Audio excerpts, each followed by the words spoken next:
यौन अपराधी, sexual criminals. यौन अपराधी वे व्यक्ति होते हैं जिन्होंने अपराध किया हो। यौन अपराध जैसे यौन हमला, बलात्कार, बाल यौन शोषण, ये सब यौन अपराधी करते हैं। ये ऐसे क्राइम है जो जिसको करने वाले को यौन अपराधी कहा जाता है। यौन अपराधी एक ऐसा व्यक्ति होता है जिसने यौन अपराध किया हो। यह एक कानूनी शब्द है जिसका उपयोग उन व्यक्तियों के लिए किया जाता है जिन्हें यौन अपराधों के लिए दोषी ठहराया गया हो। यह उन व्यक्तियों पर लागू होता है जिन्होंने यौन अपराधों के लिए सजा पाई है, जैसे कि बलात्कार, बाल यौन शोषण, यौन उत्पीड़न आदि इसी की श्रेणी में आते हैं। यौन अपराध क्या है? यौन अपराध वे अपराध हैं जिनमें यौन घटक शामिल होता है। यह शारीरिक क्षति जैसे यौन हमला या मानसिक या भावनात्मक क्षति जैसे बाल पोर्नोग्राफी का कारण बन सकता है। तो यौन अपराध में शामिल है। तो पहला है बलात्कार, किसी व्यक्ति के साथ उसकी सहमति के बिना यौन संबंध बनाना, बलात्कार कहते हैं इसको। यौन हमला, यौन हमला किसी व्यक्ति पर यौन इरादे से हमला करना या उसे छूना। बाल यौन शोषण, बच्चों के साथ यौन संबंध बनाना या उन्हें यौन गतिविधियों में शामिल करना। यौन उत्पीड़न, किसी व्यक्ति को यौन रूप से परेशान करना या उसे अवांछित यौन टिप्पणी या व्यवहार का सामना करना। बाल पोर्नोग्राफी, ये बच्चों को अश्लील तस्वीरें दिखाना, वीडियो बनाना या उन्हें वितरित करना, ये इनकी श्रेणी में आता है। यौन अपराधियों के लिए कानून, विश्व भर में देशों में यौन अपराधियों के लिए अलग अलग कानून बने हैं। अधिकांश देशों में यौन अपराधियों को एक निश्चित अवधि के लिए जेल की सज़ा सुनाई जाती है और उन्हें यौन अपराधी रजिस्ट्री में पंजीकृत किया जाता है। यौन अपराधी रजिस्ट्री एक ऐसी प्रणाली है जो सरकार को यौन अपराधियों की गतिविधियों पर नज़र रखने की अनुमति देती है। यह रजिस्ट्री में शामिल लोगों में आवासीय पते और अन्य जानकारी शामिल हो सकता है। यौन अपराध का क्या प्रभाव पड़ता है? यौन अपराध के पीड़ितों और समाज पर गंभीर प्रभाव पड़ते हैं। पीड़ितों की शारीरिक, मानसिक, भावनात्मक आघात का सामना करना पड़ सकता है। यौन अपराधों से समाज में असुरक्षा और भय का माहौल पैदा हो सकता है। यानी ये कहा जा सकता है कि यौन अपराध एक गंभीर समस्या है जिसके लिए तत्काल ध्यान देने की आवश्यकता है। यह आवश्यक है कि हम यौन अपराधों को रोकने और पीड़ितों की सहायता करने के लिए मिलकर काम करें। ऐसे अपराधियों का अपनी यौन उत्तेजना पर कोई नियंत्रण नहीं रहता। व्यावसायिक अपराधी, प्रोफेशनल क्रिमिनल्स, इन्हें पेशेवर अपराधी भी कहा जाता है। अपराध करना इनका पेशा अथवा व्यवसाय होता है। अपराध ही इनकी आजीविका का साधन होता है। ऐसे अपराधी अकेले या संगठित होकर योजनाबद्ध अथवा सुनियोजित तरीके से अपराध कारित करते हैं और उन्हें अपराध में संभावित परिणामों और तौर तरीकों की भी पूरी जानकारी होती है कि हम ये जो अपराध कर रहे हैं उसके बाद हमको कौन सा परिणाम भुगतना है। सामान्यतः ऐसे अपराधी चोर, लूट, डकैती, व्यभिचार, तस्करी जैसे अपराध कारित करते हैं। ऐसे अपराधियों को अपना एक गिरोह होता है। चोरी भी गिरोह लोग मिलके करते हैं, लूट भी गिरोह आपस में संगठित होकर करते हैं, डकैती, व्यभिचार, तस्करी, ये सब ऐसे अपराध हैं जो प्रोफेशनल व्यवसायी द्वारा या प्रोफेशनल अपराधी द्वारा या व्यावसायिक अपराधी द्वारा किया जाता है। अपराधी बॉन्ड्स एंड टीचर्स का कहना है कि व्यावसायिक अपराधियों को सुधारने के लिए जो संभावनाएं होती है वो बहुत कम होती हैं। तो क्योंकि अपराध कारित करना इनका व्यवसाय ही हो जाता है। दूसरा, अपराध पर उनकी आजीविका निर्भर करती है। तीसरा, ऐसे अपराधी समाज विरोधी गतिविधियों से अत्यधिक रुचि लेते हैं। ऐसे अपराधियों का अपना एक गिरोह होता है। और पांचवा है, वे सभी एक दूसरे के प्रति अस्वस्थ रहते हैं।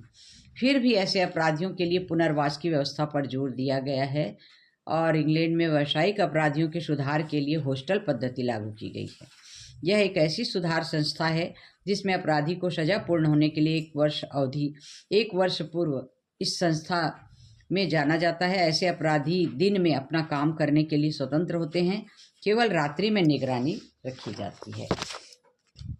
अब है संगठित अपराधी, ऑर्गेनाइज्ड क्रिमिनल। संगठित अपराधी से तात्पर्य ऐसे व्यक्तियों के समूह से है जो आपराधिक गतिविधियों में शामिल होते हैं, जैसे ड्रग्स, हथियार, मानव तस्करी, और जिनके पास एक संगठित संरचना और एक पदानुक्रम होता है। ये समूह अक्सर लाभ कमाने या शक्ति हासिल करने के लिए काम करते हैं और उनकी जो गतिविधियां होती है वो राष्ट्रीय और अंतर्राष्ट्रीय स्तर पर भी हो सकती है। संगठित अपराध बड़े पैमाने पर किए जाते हैं। इसके पीछे अपराधियों का एक बड़ा समूह काम करता है और इनका कार्यक्षेत्र भी अपेक्षाकृत विस्तृत होता है। इनके पास संसाधन अधिक होते हैं। ये तो हो गया संगठित अपराधी। अब सफ़ेद पोश अपराधी, व्हाइट कॉलर क्रिमिनल्स। सफ़ेद पोश अपराध सामान्यतः आर्थिक लाभ से जुड़े होते हैं और ऐसे अपराधियों का मुख्य उद्देश्य किन प्रकार धन अर्जित करना ही होता है, चाहे अपराध ही क्यों न कारित करना पड़े। तस्करी, मिलावट, कर प्रवंचना आदि ऐसे अपराध हैं कि यह अपराध अत्यंत सुनियोजित ढंग से किया जा सकता है। ऐसे अपराधी के पकड़े जाने पर बच निकलने के रास्ते भी तलाश कर लिए रहते हैं। तो आजकल ऐसे अपराधों एवं अपराधियों की संख्या निरंतर बढ़ती ही जा रही है। रिश्वत लेना, भ्रष्टाचार, कालाबाजारी ये सफ़ेद पोश अपराध के ही अंग बन गए हैं। तो अपराध शास्त्रियों का ये कहना है कि ऐसे अपराधियों में सुधार का भाव तो होता नहीं है और इनके लिए कठोर दंड ही एकमात्र उपाय है। यही कारण है कि सफ़ेद पोश अपराधों के लिए न्यूनतम और कठोर दंड की व्यवस्था की गई है। ये अपराधी उच्च वर्ग के व्यक्ति होते हैं और सामान्यतः इन्हें आदरपूर्वक देखा जाता है, यानी ऊपर से पता नहीं चलता कि ये अपराधी हैं।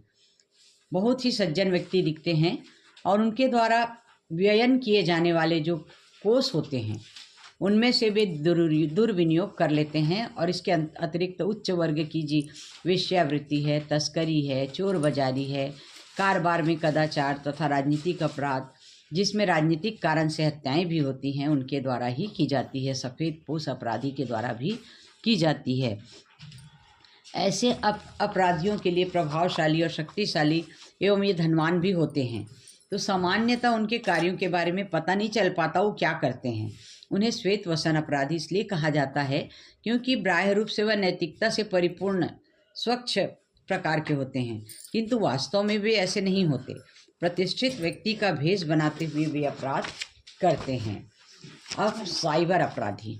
विगत दशकों में विज्ञान और प्रौद्योगिकी के क्षेत्र में हुई प्रगति के कारण कंप्यूटर युग चालू हुआ और जिसके परिणाम स्वरूप नवीन प्रकार के अपराध जिन्हें साइबर क्राइम कहा जाता है, यह एक प्रकार का तकनीकी अपराध है और यह अपराध इंटरनेट आदि के माध्यम से कारित किए जाते हैं।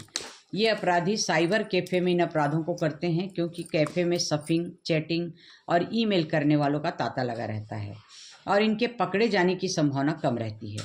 साइबर अपराधियों का प्रथमतः शिकार प्रायः ई-कॉमर्स से जुड़े हुए व्यापारी होते हैं जिन्हें ये प्रतिवर्ष करोड़ों रुपए की हानि कारित करते हैं। साइबर अपराधी अधिकतम 3 प्रकार के होते हैं और 3 प्रकार की गतिविधियों में ये शामिल रहते हैं, लिप्त रहते हैं। पहला, मानवीय संवेदनाओं के विरुद्ध अपराध जिनमें स्टफिंग से आशय पासवर्ड की चोरी के द्वारा कंपनी या सरकारी तंत्र पर नज़र रखना या उसका पीछा करना। दूसरा, साइबर शतरंज हरासमेंट में वेबसाइट और ईमेल के जरिए किसी से अश्लील प्रत्याचार करना या मानसिक शतरंज पहुंचाना या अन्य कारणों से परेशान करना। ये तो पहला प्रकार। दूसरा, संपत्ति के विरुद्ध अपराध जैसे धोखाधड़ी, जालसाजी, पायरेसी, आईडी चोरी आदि का समावेश है। सॉफ्टवेयर पायरेसी में किसी भी सॉफ्टवेयर की लाइसेंसिंग कॉपी को गैर कानूनी तरीके से प्रयोग करने में लाया जाता है जो कि एक अपराध है। तीसरा, आपराधिक वारदातों में सरकारी तंत्र के विरुद्ध अपराध जैसे अंतरिक्ष अनुसंधान कार्यक्रमों, सेना या रक्षा संगठनों, परमाणु ऊर्जा संस्थानों आदि के आंकड़ों की चोरी करना, राष्ट्रीय वेबसाइट का हैकिंग करना और उस पर राष्ट्र विरोधी बयान जारी करना, ये सब प्रमुख हैं। हैकिंग का अर्थ है किसी अन्य व्यक्ति की कंप्यूटर फाइल में से उसकी सम्मति के बिना अनधिकृत रूप से छेड़छाड़ करना या सेंधमारी करना। तो इससे पता चलता है कि साइबर अपराधों के स्वरूप को देखते हुए यह स्पष्ट है कि इन अपराधों में लिप्त अपराधी सामान्य बुद्धि के न होकर अत्यंत कुशाग्र और तीक्ष्ण बुद्धि वाले, उच्च शिक्षित एवं कंप्यूटर विज्ञान की गहन जानकारी रखने वाले व्यक्ति होते हैं और कंप्यूटर के दुरुपयोग द्वारा अपनी अवैध और समाज विरोधी गतिविधियों को कार्यक्रम में परिणित करते हैं। यद्यपि इस विश्वव्यापी समस्या से निपटने के लिए राष्ट्रीय और अंतर्राष्ट्रीय स्तर पर निरंतर प्रयास किए भी जा रहे हैं, परंतु फिर भी साइबर अपराधों की संख्या को देखते हुए, व्यापकता को देखते हुए इसमें आशातीत सफलता नहीं मिल सकी है। नव अपराधी से अभिप्राय ऐसे अपराधी से है जिसने प्रथम बार अपराध किया है। जैसा नाम से ही स्पष्ट है, कभी कभी इन्हें नौसिखिया अपराधी भी कहते हैं। ऐसा अपराधी अपराध कारित करने के बाद अशांत और भयभीत रहता है, डर जाता है, उसे पकड़े जाने अथवा दंडित होने का डर रहता है, उसे बच निकलने के उपाय भी ज्ञात नहीं होते। तो सामान्यतः ऐसे अपराधी किसी के सिखाए में आकर अथवा लालच में या प्रलोभनवश अपराध कर बैठते हैं। तो अपराध कारित करने के पश्चात उनमें प्रायश्चित का भाव भी पैदा होता है। तो यही कारण है कि इसे नौ अपराधियों अर्थात प्रथम बार अपराध कारित करने वाले अपराधियों को भर्त्सना यानी चेतावनी या परिवीक्षा का लाभ देकर प्रोबेशन के लाभ के दिए जाने की अनुशंसा की जाती है। महिला अपराधी, वुमेन्स ऑफेंडर्स। महिला अपराधियों के बारे में सामान्यतः यह धारणा है कि उनके अपराधों के स्वरूप बहुधा पुरुष अपराधियों से अलग होते हैं तथा परिणाम की दृष्टि से वे पुरुषों द्वारा किए गए अपराधों की तुलना में कम हानिकारक होते हैं। महिलाओं के विषय में यह धारणा है कि उनमें आपराधिक प्रवृत्ति अपेक्षाकृत कम होती है, लेकिन वर्तमान समय में महिलाएं अपराध की ओर ज़्यादा अग्रसर हो रही हैं। ज्वलंत उदाहरण है राजा रघुवंशी हत्या का मामला। राजा की शादी सोनिया के साथ 11 मई 2025 को हुई थी। शादी के कुछ ही दिनों बाद हनीमून मनाने शिलांग मेघालय गए और सोनिया अपने प्रेमी राज कुशवाहा और 2 अन्य के साथ मिलकर राजा रघुवंशी की बेदर्दी से हत्या करवा दी और पहाड़ी से उनके शव को फेंक दिया और स्वयं के जैकेट को पड़ोसी के पहाड़ी के नीचे राजा के शव के साथ फेंक दिया ताकि सोनिया भी मर चुकी है ऐसा साबित हो सके। तो साक्ष्य को पूरी तरह सोनम द्वारा छिपाया भी गया। इतनी शातिर होती हैं महिलाएं कि इस केस की शुरुआत है, न्यायालय द्वारा कोई निर्णय नहीं हुआ है। इसी प्रकार से मुस्कान नाम की महिला ने अपने पति को मारकर नीले ड्रम में उसके शव को छुपा दिया। इस तरह की कई ऐसी घटनाएं हो चुकी हैं जिसमें महिलाएं बहुत जिंदा दिली से अपने पति की हत्या प्रेमी से मिलकर करवा रही हैं। महिलाओं का हौसला आपराधिक कृत्य की ओर बढ़ता ही जा रहा है।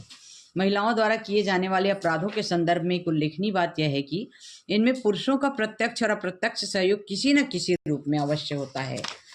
जो महिलाएं अपराध की ओर प्रवृत्त हो रही हैं उनके विशेष कारण होते हैं, जैसे निर्धनता, दूसरा कामातुरता अथवा वासना, तीसरा पुरुष की प्रेरणा। ये 3 ऐसे कारण हैं जिसमें महिलाएं अपराध की ओर अग्रसर हो रही हैं।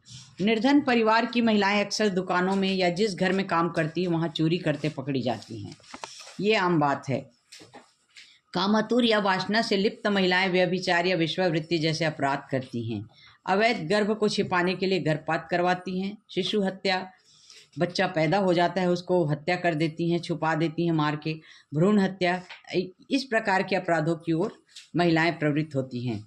वेश्यावृत्ति का अपराध सामान्यतः निर्धन परिवार की महिलाओं द्वारा ही किया जाता है, धन कमाने के उद्देश्य से। संपन्न परिवार की महिलाओं की स्वतंत्रता से भी अपराधों में वृद्धि हुई है। कई बार पुरुष अपराधों में महिलाओं का उपयोग करते हैं जिससे कि महिलाएं अपराधी बन जाती हैं, जैसे अफीम, स्मैक की तस्करी, विषपान जैसे मामलों में महिलाओं का खुलकर उपयोग किया जाने लगा है। पुरुषों द्वारा हत्या, ठगी, धोखाधड़ी आदि जैसे किसी जघन्य अपराध को छिपाने के लिए किसी स्त्री की सहायता अवश्य ली जाती है, जो अपने स्त्री सुलभ लक्षणों के कारण लोगों की सहानुभूति प्राप्त करती हैं और उनकी ओट में अपराधी अपने अपराध को छिपाए रखने में सफल हो जाते हैं। तो प्राय सभी दंड विधानों में पुरुषों की तुलना में महिला अपराधियों के प्रति अधिक उदारता बरती जाती है।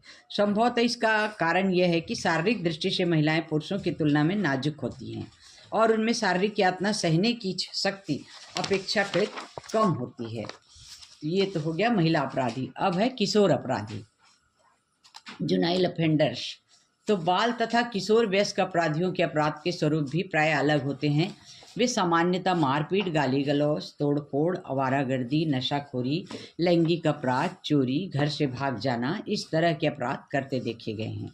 अधिकांश बाल अपराधी बुरी संगति में पड़कर आपराधिकता में पड़ जाते हैं और एक बार गलत मार्ग में भटक जाने पर वे स्वयं को संभाल पाने में असमर्थ रहते हैं और आपराधिकता की खाई में गिरते जाते हैं, जिसके कारण उनके जीवन में निराशा उत्पन्न होती है और उनका भविष्य अंधकारमय हो जाता है।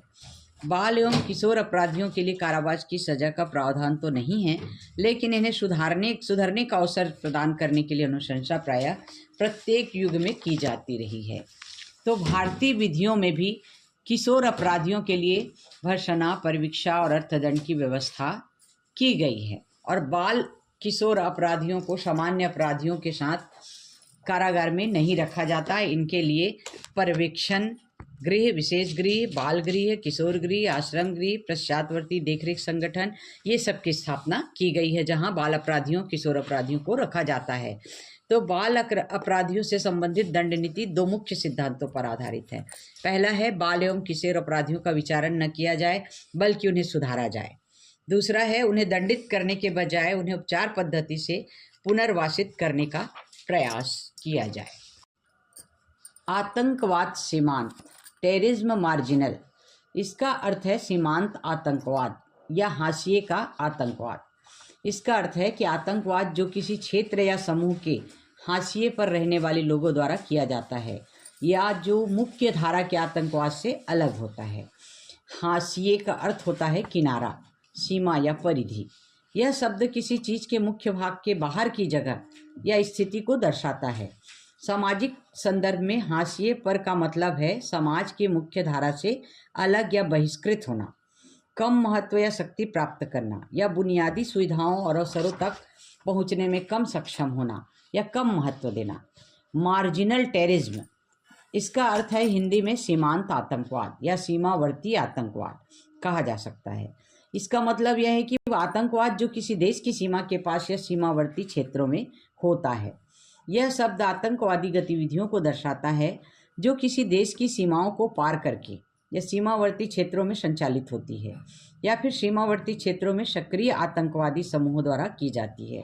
आतंकवाद कई रूपों में हो सकता है, जैसे राजनीतिक, जाति, राष्ट्रवादी आतंकवाद, धार्मिक या वैचारिक उद्देश्यों के लिए हिंसा का प्रयोग करना। उदाहरण है भारत में कश्मीर घाटी में होने वाली आतंकवादी गतिविधियां सीमांत आतंकवाद का एक उदाहरण हो सकती है, क्योंकि यह क्षेत्र भारत की पाकिस्तान के साथ सीमा के पास स्थित है। इसी तरह पूर्वोत्तर भारत में कुछ आतंकवादी समूह सीमावर्ती क्षेत्रों में सक्रिय है और उनकी गतिविधियों को सीमांत आतंकवाद के रूप में संदर्भित किया जा सकता है।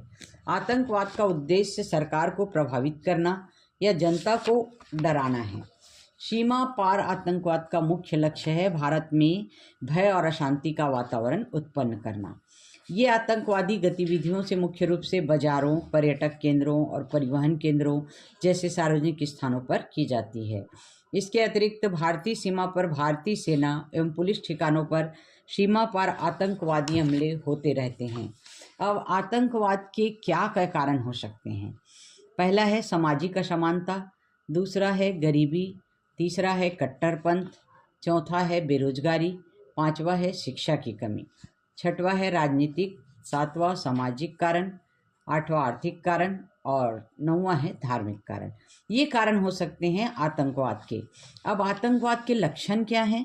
पहला है हिंसा, दूसरा भय, तीसरा आतंक पैदा करना, चौथा राजनीतिक लक्ष्यों को प्राप्त करने के लिए गैर लड़ाकू लक्ष्यों को निशाना बनाना, पांचवा समाज में भय और असुरक्षा का माहौल बनाना, छठवां धमकी और ज़बरदस्ती, सातवां अवैध और अनुचित कृत्य, आठवां अजीबोगरीब तरीके से दान मांगना और नौवां है व्यापारिक लेन देन में बड़ी मात्रा में नकदी का उपयोग करना।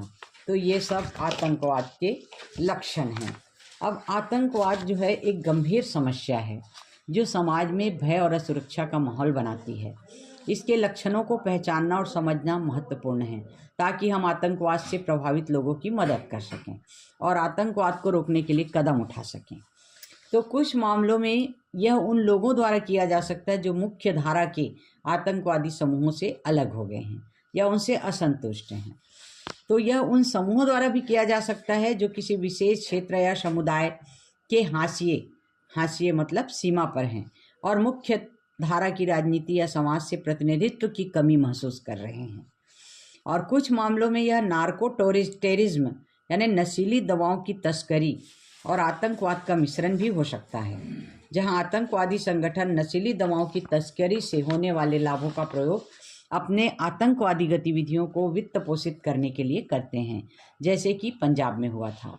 हाशिए पर रहने वाले लोगों द्वारा आतंकवाद एक गंभीर चिंता का विषय बन चुका है, क्योंकि यह सामाजिक और राजनीतिक अशांति पैदा कर सकता है और हिंसा भी बढ़ा सकता है। उदाहरण, कश्मीर में आतंकवाद का एक इतिहास रहा है, जहां सीमा पार से प्रायोजित आतंकवाद ने अशांति फैलाई है और स्थानीय लोगों को आतंकवादी गतिविधियों में शामिल होने के लिए प्रेरित भी किया है। तो कुछ मामलों में यह भी आरोप लगाया गया है कि चीन पाकिस्तान के आर्थिक गलियारे CPEC की परियोजनाओं ने स्थानीय बलोच समुदायों को हाशिए पर धकेल दिया और उनके संसाधनों का दोहन भी किया तो कर दिया, जिससे क्षेत्र में अशांति और आतंकवाद बढ़ गया है। अब इसको संक्षेप में अपन कह सकते हैं कि यह एक जटिल अवधारणा है जो आतंकवाद के विभिन्न रूपों को संदर्भित करती है और जो मुख्य धारा के आतंकवाद से अलग हो सकते हैं या हाशिए पर रहने वाले लोगों द्वारा किए जा सकते हैं। इस प्रकार के आतंकवाद का अध्ययन करना महत्वपूर्ण है ताकि इसके कारणों प्रभावों को समझा जा सके और इससे निपटने के लिए प्रभावी रणनीति अपनाई जा सके। पीड़ितहीन अपराध या विक्टिमलेस क्राइम ऐसे अपराध हैं जिनमें किसी प्रत्यक्ष पीड़ित की पहचान करना मुश्किल होता है, और दूसरे शब्दों में ये ऐसे कृत्य हैं जो आमतौर पर केवल अपराध करने वाले व्यक्ति को प्रभावित करते हैं या सहमति देने वाले वयस्कों के बीच होते हैं, क्योंकि ये कृत्य सहमति से होते हैं। इसलिए यह तर्क का विषय है कि क्या वास्तव में कोई पीड़ित है या नहीं। तो पीड़ित रहित अपराध एक गैर कानूनी कृत्य है जिसमें आमतौर पर या तो सीधे तौर पर केवल अपराधी शामिल होता है या सहमति देने वाले वयस्कों के बीच होता है, क्योंकि यह प्रकृति में सहमति से होता है। प्रवृत्ति इनकी सहमति कारक होती है। इसमें पीड़ित शामिल है या नहीं, ये बहस का विषय है। पीड़ित रहित अपराध जो सीधे तौर पर और विशेष रूप से किसी दूसरे पक्ष को नुकसान नहीं पहुंचाते, सिर्फ अपराध करने वाले व्यक्ति को ही प्रभावित करते हैं, जैसे सार्वजनिक रूप से शराब पीना, अवैध प्रवेश करना, नशीली दवाओं का उपयोग करना, यातायात उल्लंघन, वेश्यावृत्ति, अवैध जुआ, आवारागर्दी आदि। हालांकि हमेशा इन गतिविधियों को अपराध नहीं माना जा सकता, क्योंकि जेरिन और मोरियार्टी ने कहा है कि अपराध पीड़ित वह व्यक्ति होता है जो आपराधिक कानून के उल्लंघन के कारण घायल या मारा जाता है। तो ये अपराध समाज के लिए हानिकारक हो सकते हैं, भले ही कोई प्रत्यक्ष पीड़ित ना हो, क्योंकि वे अपराध संस्कृति को बढ़ावा दे सकते हैं या अन्य अपराधों को जन्म दे सकते हैं।